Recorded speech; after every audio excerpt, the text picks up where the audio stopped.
Hello and welcome. If you're new here, you've reached Crafting by the River.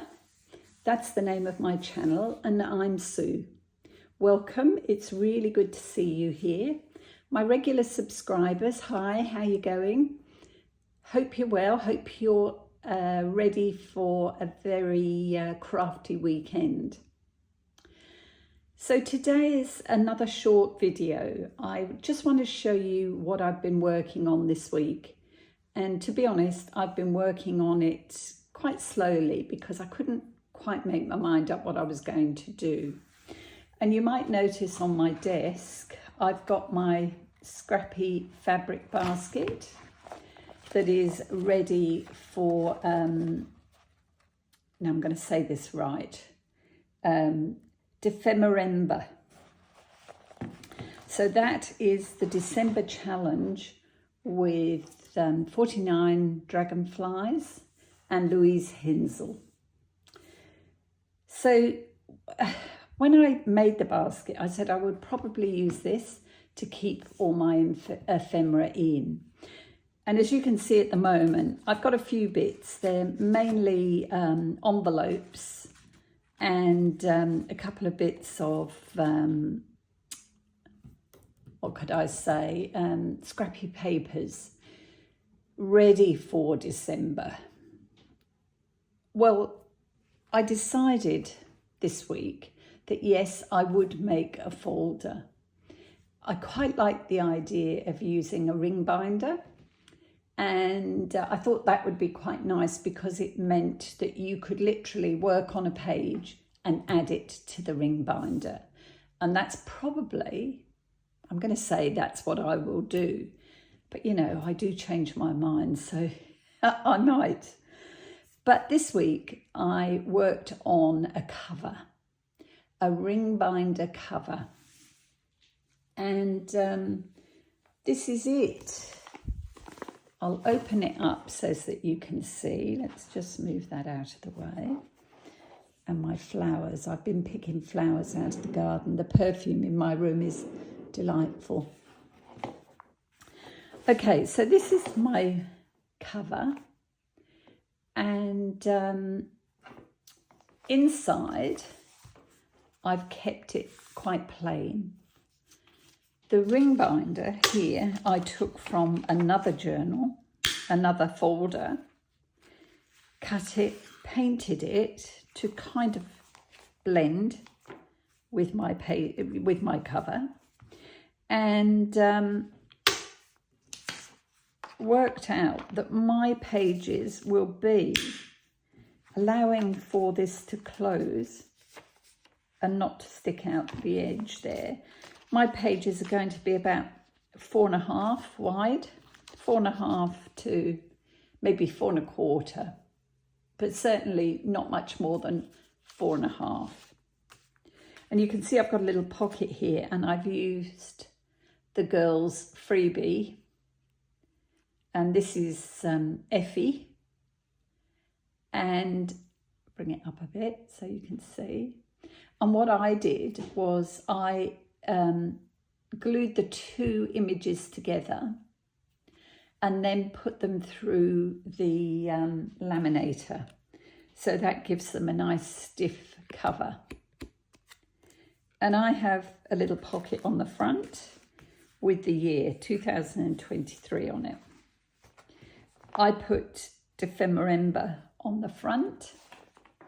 So I thought afterwards, yeah, perhaps I should have the year somewhere. I mean, not that I think this journal will take much more than, you know, the month of December, but just in case. So how I've made the cover for this is the same fabrics that I used on the basket. You can see it better here. I have used cut into strips to cover a piece of plain 100% cotton. So I had my 100% cotton measured and actually torn to the size that I wanted my cover to be. And then I sat and I played with positioning. And that to me was the fun part. I had a lot of fun with that.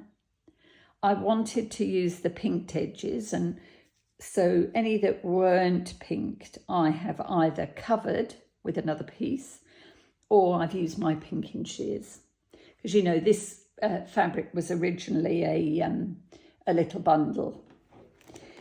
What else can I tell you? Yeah, I place those onto the cotton and then I stitch them on with an a zigzag stitch.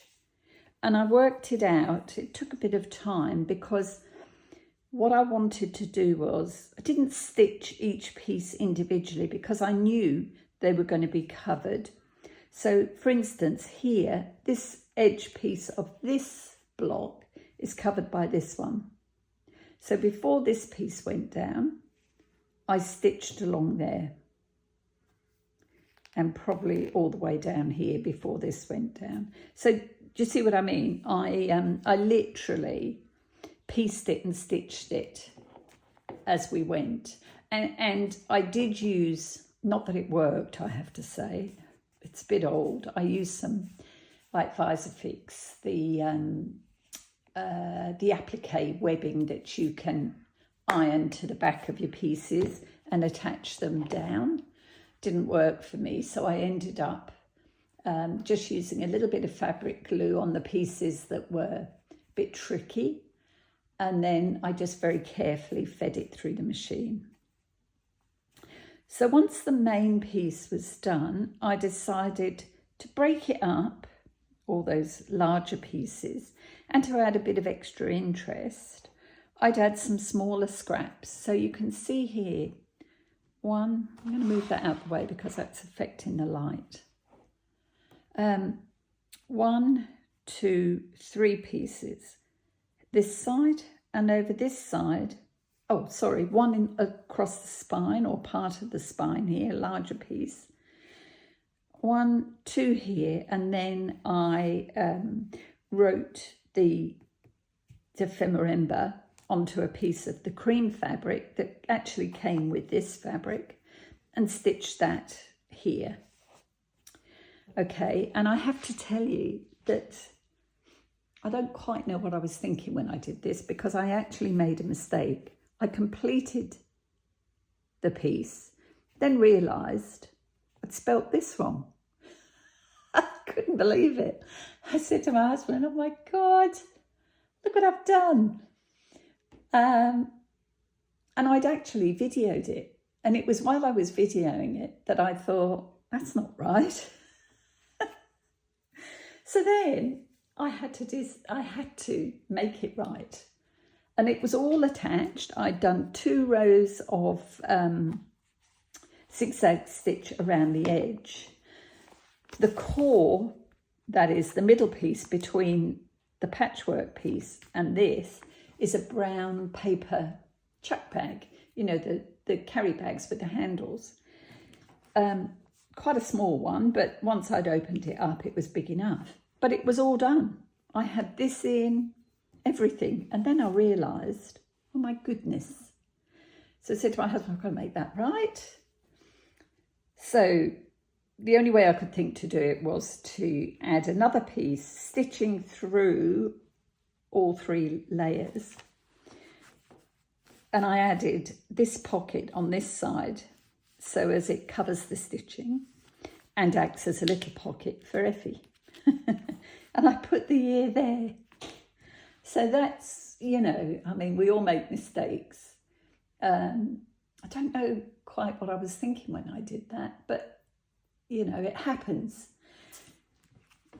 The fun with paper is that you can always put it right. With a piece like this, you know, you have to be a bit more creative, let's say, because, you know, I didn't really want the stitching. I couldn't undo it, really, because eventually I'd have to stitch through all 3 layers. So I thought, well, that was the best way to do it. So yeah, this is the folder.